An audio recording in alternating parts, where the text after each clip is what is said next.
Hello friends, welcome to our YouTube channel. इस video में हम 4 टॉपिक कवर करने वाले हैं। ठीक है, पहला टॉपिक जो हम कवर करेंगे वो होगा हमारा एम्प्टी सेट। सेकंड टॉपिक जो होगा हमारा फाइनाइट सेट, और जो थर्ड टॉपिक हमारा होगा वो होगा इनफाइनाइट सेट, और जो फोर्थ टॉपिक होगा वो होगा हमारा इक्विवेलेंट सेट। ठीक है दोस्तों, अब हम अपना फर्स्ट टॉपिक स्टार्ट करते हैं जो कि है एम्प्टी सेट। ठीक है दोस्तों, देखो बहुत आराम से सीखेंगे, ठीक है, सिंपल वे में। और आप अपनी कॉपी और पेन लेके बैठे, जो भी आपको मेन चीज लग रही है उसको आप नोट करो। ठीक है, फिर इस सबको पढ़कर एनसीईआरटी के एग्जाम्पल लगाओ, क्वेश्चंस लगाओ। ठीक है, ऐसे होती है पढ़ाई। ओके दोस्तों, देखो बिना टाइम वेस्ट करे हम स्टार्ट करते हैं अपना फर्स्ट टॉपिक जो कि है एम्प्टी सेट। ठीक है दोस्तों, देखो एम्प्टी नाम से ही इन भाई साहब की पहचान हो रही है। ठीक है, एम्प्टी मतलब खाली सेट। ठीक है, फॉर एग्जाम्पल जैसे कि आपको एक बोल दे, एक ऐसा नंबर बताओ हमको जो कि 2 से बड़ा हो और 3 से छोटा हो, तो आप क्या बताओगे?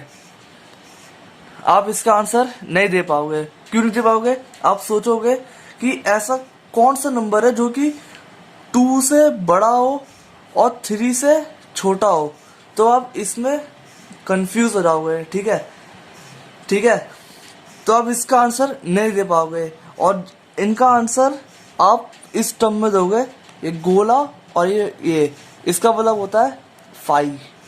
ठीक है, ये होता है 5। अब इसकी जो बुक में डेफिनेशन लिखी है उसको एक बार देख लेते हैं। ठीक है, ये पता लग गया कि एम्प्टी सेट मतलब खाली सेट। देखो, अ नंबर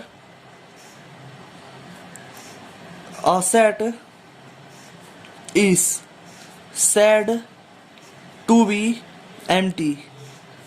एक ऐसा सेट जिसको हम empty बोलेंगे कब?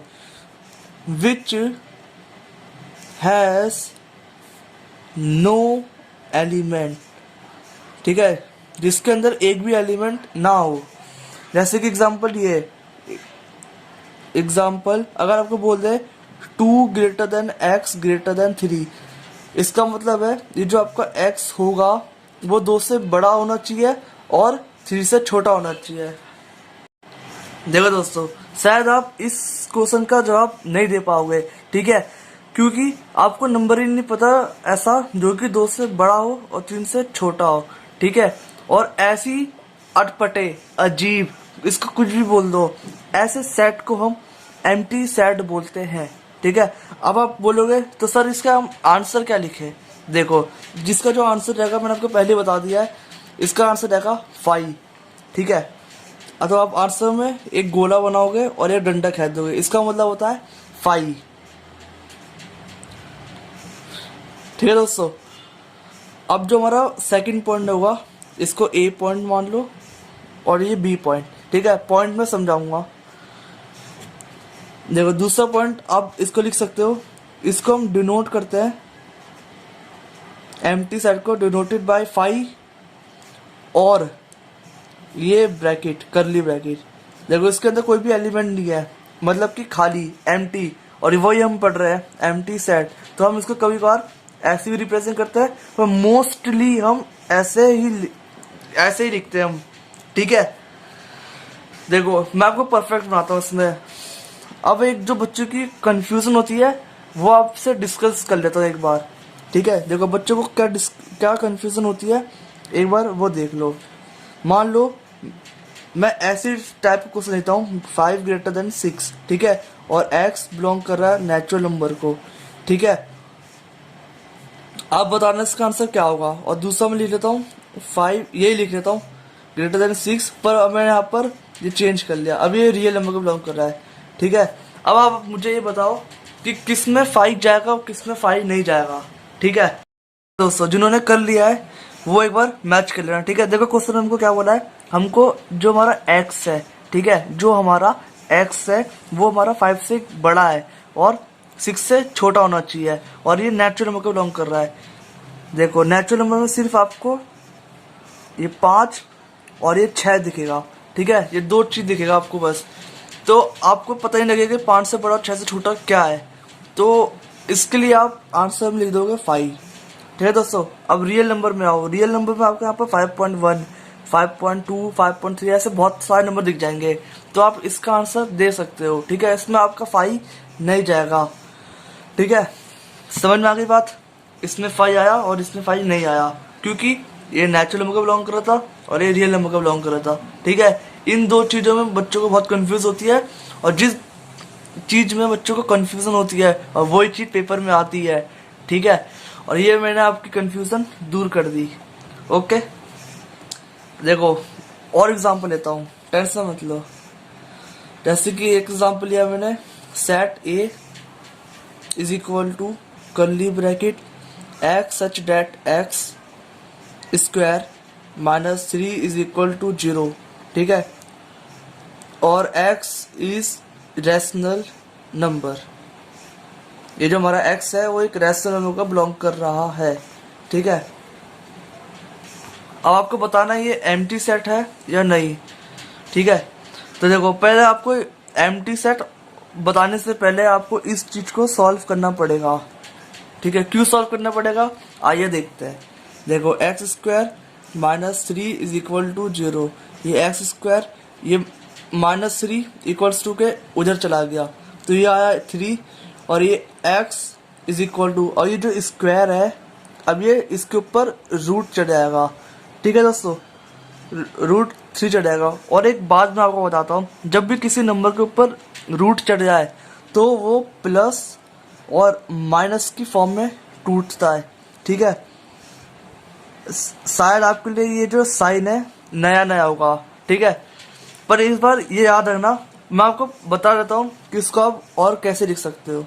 आप इसको एक ऐसे लिख सकते हो √3, और एक आप इसको -3।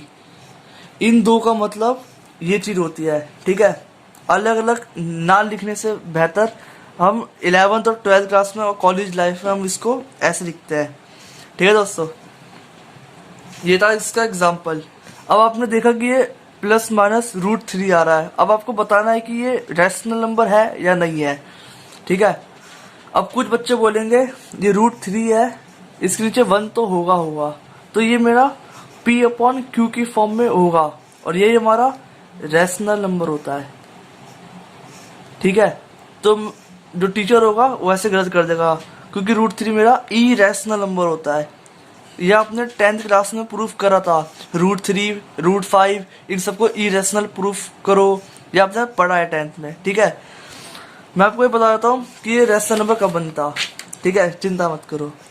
मान लो कि ऐसा होता √4, तो इसमें आपको +-2 आंसर मिलता, तो आप ये कह सकते थे कि 2 के नीचे 1 होगा तो ये मेरा P/Q की फॉर्म में होगा, और जब ये मेरा P/Q की फॉर्म में होगा तो ये मेरा रैशनल नंबर बन जाएगा। ठीक है, तब इसको रैशनल नंबर बोल सकते थे। पर इन केस ये जब आपको √3 है, ये मेरा रूट से बाहर ही नहीं निकला, तो आप इसको रैशनल नंबर नहीं बोलोगे। ठीक है दोस्तों, इन दोनों में बात समझ में आई। ठीक है, बहुत बढ़िया, समझ में आ गई आपको। देखो, तो ये मेरा इरेशनल है, तो ये मेरा रैशनल तो हुआ ही नहीं, तो आप इसका आंसर लिख दोगे 5। ठीक है, क्वेश्चन के हिसाब से आपको इसका आंसर नहीं मिला जो इन्होंने क्वेश्चन में कहा था। इन्होंने वो कहा था कि इसको सॉल्व करो और रैशनल नंबर होना चाहिए, पर हमने जब इसको सॉल्व करा तो हमको इरेशनल मिला, तो इसका आंसर तो क्वेश्चन के हिसाब से मैच ही नहीं हुआ, तो हमने इसका आंसर 5 लिख दिया। ठीक है, और आप ये भी लिख सकते हो इट इज एम्प्टी सेट। ठीक है दोस्तों, या फिर ये खाली ब्रैकेट भी लगा सकते हो। ठीक है, और एग्जांपल लेता हूँ, आपको परफेक्ट बनाता हूँ इसमें। ठीक है, देखो एक एग्जांपल और लेता हूँ।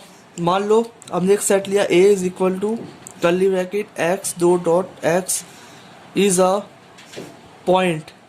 ठीक है, common to any 2 parallel line. ठीक है दोस्तों, अब क्वेश्चन का मतलब समझाता हूँ मैं आपको। यहाँ पर बोला गया है जो हमारा x होगा। ठीक है, ध्यान से सुनना, आपकी 2 पैरेलल लाइन दी गई है। ठीक है, दी जाएगी, और आपको बताना कि उन 2 पैरेलल लाइन में कोई ऐसा कॉमन पॉइंट होगा या नहीं होगा। ठीक है, आपको ये बताना है, और आपको साथ साथ ये भी बताना है कि ये एम्प्टी सेट होगा या नहीं होगा। ठीक है दोस्तों, अब जो बच्चे होंगे वो पहले एक फिगर बनाएंगे, ठीक है। कैसे फिगर बनाएंगे, वो ऐसे फिगर बनाएंगे, ये मेरा L1, चलो ये लाइन 1 है, ये मेरी लाइन 2 है पैरेलल, ठीक है। बोला ना कि 2 पैरेलल लाइन्स है, ठीक है, वो ऐसे बना लेंगे, ठीक है। आपके हिसाब से बता रहा हूँ, जैसे जैसे बच्चे सोचते हैं, ठीक है। देखो ये दो लाइन बना ली पैरेलल, ठीक है। अब आप सोचोगे कि इन दो पॉइंट में, इन दो लाइन में कोई भी कॉमन पॉइंट आपको नहीं मिलेगा, ठीक है। यहाँ लिखा है ना, x is a point common to any 2 parallel line, या फिर इन दो पैरेलल लाइन में कोई कॉमन पॉइंट मिलेगा, नहीं मिलेगा, ठीक है। तो इसका आंसर आप 5 लिख दोगे, ठीक है। सपोज अगर यहाँ पर वो मुझे इंटरसेक्ट बोलता कि हमारे पास दो लाइन है जो कि इंटरसेक्ट कर रही है, ठीक है। तो बच्चे क्या करते, ऐसे लाइन बनाते, ऐसे लाइन बनाते, ठीक है। ये लाइन 1, ये लाइन 2। अब देखो, अब इन दो को जब इंटरसेक्ट करोगे, जब इन दो लाइन को इंटरसेक्ट करोगे तो आपको यहाँ पर एक कॉमन पॉइंट मिलेगा। मान लो कि वो ओ ले लिया, ठीक है। तो आपको इसमें कॉमन पॉइंट मिल रहा है, ठीक है, समझ रहे हो। इन दो लाइन में आपको कॉमन पॉइंट मिल रहा है, तो आप इसका आंसर आप लिखते हैं एम्प्टी,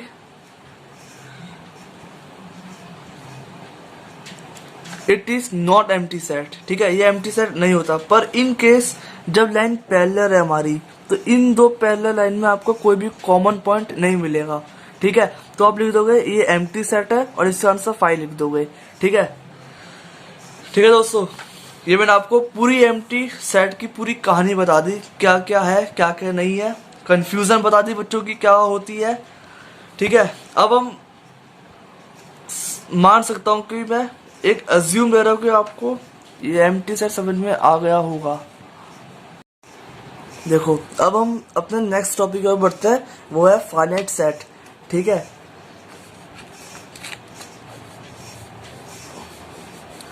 अब बस नेक्स्ट टॉपिक है फाइनाइट सेट, ठीक है दोस्तों। देखो, फाइनाइट सेट का मतलब क्या होता है हिंदी में, इसका मतलब होता है सीमित, ठीक है। अब जो बुक्स में लिखा है वो एक बार देख लो। A set whose element can be listed or counted, एक ऐसा सेट जो कि हम काउंट कर सके, जिसका हम लिस्ट बना सकते हैं, ठीक है दोस्तों। इसको हम बोलते हैं फाइनाइट सेट। मैं जानता हूँ आपको समझ में नहीं आया होगा। फॉर एग्जाम्पल लेते हैं, चिंता मत करो। देखो, for example set of natural number less than 4। आपको एक नेचुरल नंबर का सेट बनाना है जो कि 4 से छोटा हो, ठीक है। तो आप क्या करोगे, एक सेट का नाम लिखोगे। मान लो मैंने ए लिखा, फिर इक्वल्स टू, फिर कर्ली ब्रैकेट, ठीक है। फिर 1 2 3, 4 से छोटा चाहिए तो 3 तक रोक दोगे, वही कर्ली ब्रैकेट क्लोज, ठीक है। देखो, अब फाइनाइट का काम क्या होता है, आपको स्टार्टिंग का आंसर मिले और लास्ट का आंसर मिले, इसको बोलते हैं फाइनाइट सेट। देखो, ये सीमित हो गया, रुक गया है, अब ये चलेगा नहीं इसके आगे, ठीक है। तो ये 3 तक रुक गया है, और इसी की वजह से इसको हम फाइनाइट सेट बोलते हैं। देखो दोस्तों, फाइनाइट सेट में आपको बस इतना जान लो, जब आपको फर्स्ट टर्म और लास्ट टर्म का आंसर पता लग जाए तो वो हमारा फाइनाइट सेट होता है, ठीक है। अब एक एग्जांपल और लेता हूँ। मान लो set of odd number less than 10, ठीक है। आपको ऑड नंबर का सेट बनाना है जो कि 10 से छोटा होना चाहिए।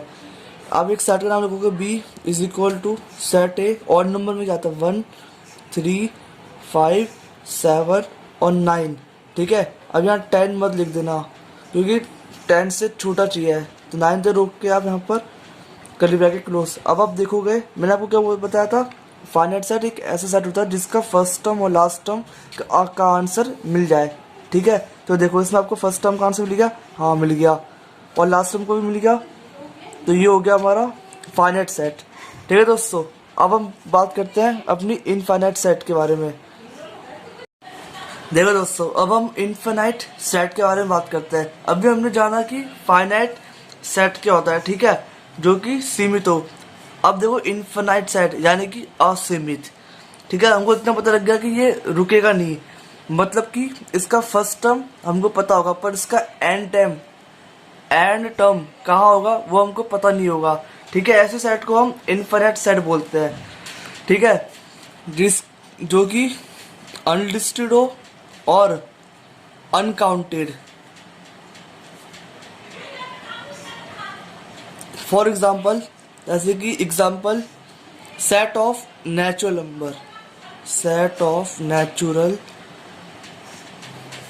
नंबर, एक सेट का नाम दे दो इक्वल्स टू कर्ली ब्रैकेट। अब आपको पता है कि नेचुरल नंबर स्टार्टिंग फ्रॉम 1, आपको इसका स्टार्टिंग पॉइंट पता लग गया, पता होता है सबको 1 होता है।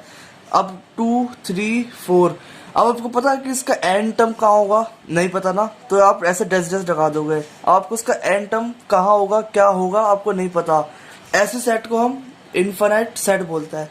और अब यहाँ कर्ली ब्रैकेट क्लोज करके ये होती है इसकी पहचान, डैश डैश डैश। इसका मतलब होता है इनफिनाइट सेट, यानी कि ना रुकने वाला सेट, ओके। और फाइनाइट सेट में क्या था, आपको फर्स्ट टर्म पता लग गया था और एंड टर्म भी आपको पता लगता था कि क्या है, ठीक है। और ये रुक गया, ठीक है, रुका हुआ सेट है सीमित। और ऐसे सेट को हम फाइनाइट सेट बोलते थे। पर इनफिनाइट सेट में क्या हुआ कि हमको फर्स्ट टर्म तो पता लग गया कि 1 है, पर हमको एंड टाइम पता नहीं लग रहा कि कहाँ पर होगा। ऐसे सेट को हम इनफिनाइट सेट बोलते हैं। एक दूसरा एग्जांपल लेता हूँ, set of odd number, odd, चलो नेचुरल नंबर लिख लेता हूँ, नेचुरल नंबर। तो अब एक सेट का नाम लोगे बी इक्वल्स टू, देखो ऑड में होगा 1 आएगा, 3 आएगा, 5 आएगा। आपको स्टार्टिंग पता लग गई कि 1 से होगा, पर आपको एंडिंग पता इसकी कहाँ पर होगी, नहीं पता ना, इसलिए आप डैश डैश लगा दोगे, ठीक है। इसका मतलब होता है ये चलता जा रहा है। अब 5 के बाद 7 आएगा, 9 आएगा, 11 आएगा, 13 आएगा, इससे चलता जा रहा है, पर आपको इसकी एंडिंग नहीं पता कि कहाँ पर होगी, ठीक है। फिर आप यहाँ पर कर्ली ब्रैकेट क्लोज कर दोगे। और ये जो मेरा एग्जाम्पल हुआ, ये मेरा हुआ फाइनाइट सेट का, ठीक है। आई होप आपको ये फाइनाइट और इनफिनाइट सेट समझ में आ गया होगा, ठीक है। अब हम बात करते हैं अपना नेक्स्ट टॉपिक, जो है इक्विवेलेंट सेट। देखो बहुत सिंपल है, आराम आराम से समझते जाओ। इक्विवेलेंट सेट, ठीक है दोस्तों। देखो इक्वी का मतलब होता है इक्वल, ठीक है। आपको कम से कम 2 सेट दे दिए जाएंगे। मान लो आपको ए सेट दे दिया जाएगा 1, 2, 3, 4, ठीक है, और एक सेट दे दिया जाएगा बी 4, 2, 3, 1, ठीक है। अब आपको इक्विवेलेंट सेट का मतलब क्या होता है, आपको 2 सेट दे दिए गए, ध्यान से सुनना, आपको 2 सेट दे दिए गए, ठीक है। अब आपको इनके अंदर के एलिमेंट देखना है, ठीक है। अगर आप इसको गौर से देखोगे तो आपको ये सेम लगेंगे।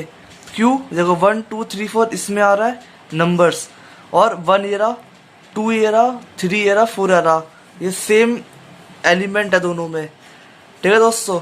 इसलिए ये जो मेरे सेट ए और ये मेरे सेट बी आपस में बराबर हो जाएंगे।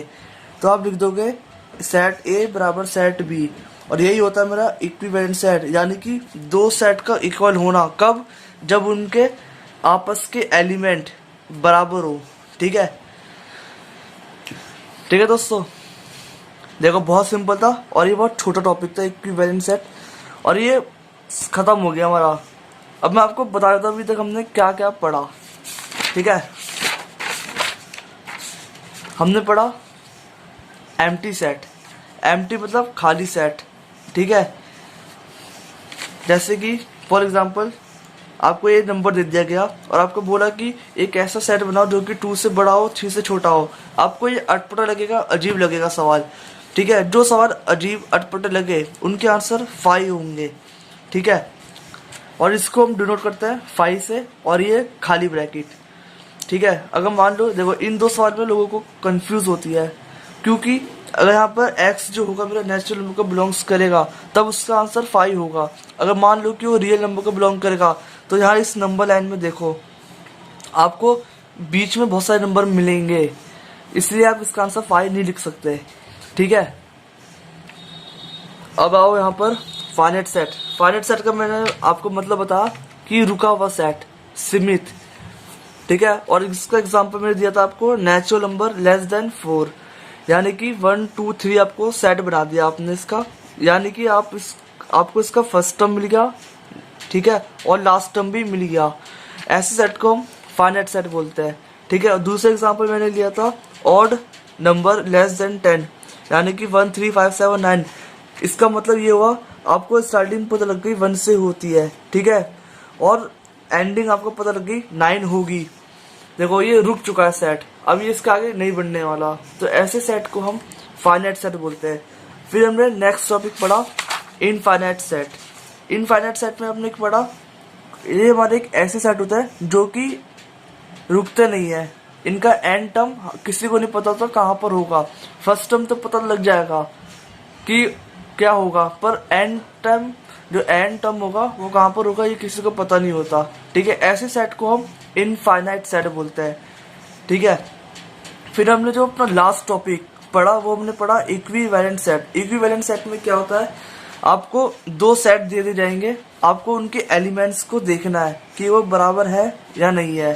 ठीक है, अगर आप इन एग्जाम्पल को देखोगे 1 2 3 4 और आपको सेट बी में भी 1 2 3 4 ही दिखेंगे, जैसे कि 1 2 3 4। ठीक है, इनके एलिमेंट्स आपस में क्या है, बराबर है, तो ये जो सेट हुए वो भी क्या हुए, बराबर हुए।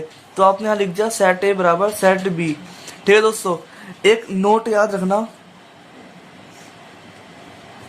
मान लो आपको एक सेट ए दे देगा इक्वल्स टू ये 1 2 3, ठीक है, और आपको एक सेट बी दे देगा ए बी सी, तो आपको ये बताना है कि ये सेट ए बराबर सेट बी होगा या नहीं होगा। ठीक है, देखो आपको देखते पता लग रहा है ये सेट ए और बी बराबर नहीं होगा, क्योंकि अब ये मत करना कि ये फर्स्ट टर्म सेकंड थर्ड, इसमें 3 टर्म है और इसमें भी 1 2 3 टर्म है, तो ऐसे काउंट मत करना। ठीक है, पूरा सेम टू सेम होना चाहिए, डिट्टो। यहाँ पर 1 है तो यहाँ भी 1 होना चाहिए, अगर यहाँ पर 2 आ रहा है तो यहाँ पर 2 आना चाहिए, यहाँ पर 3 है तो 3 आना चाहिए। Got it?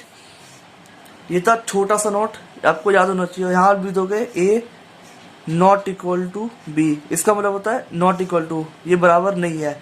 और इसी के साथ हमने ये 4 टॉपिक्स कवर कर लिए हैं, और मैं डिस्क्रिप्शन में इन सब के एग्जाम्पल्स दे दूंगा, आप प्रैक्टिस के लिए आप उनको कर लेना। ठीक है, आपको और इन पर पकड़ बन जाएगी, स्ट्रांग बन जाएंगे ये आपके चारों टॉपिक। ठीक है, अगर आपको ये मेरी वीडियो पसंद आई है तो लाइक करना, शेयर करना और सब्सक्राइब करना ना भूलना। ठीक है, अब हम मिलेंगे अपनी नेक्स्ट वीडियो में। Stay safe, stay home. Okay, bye.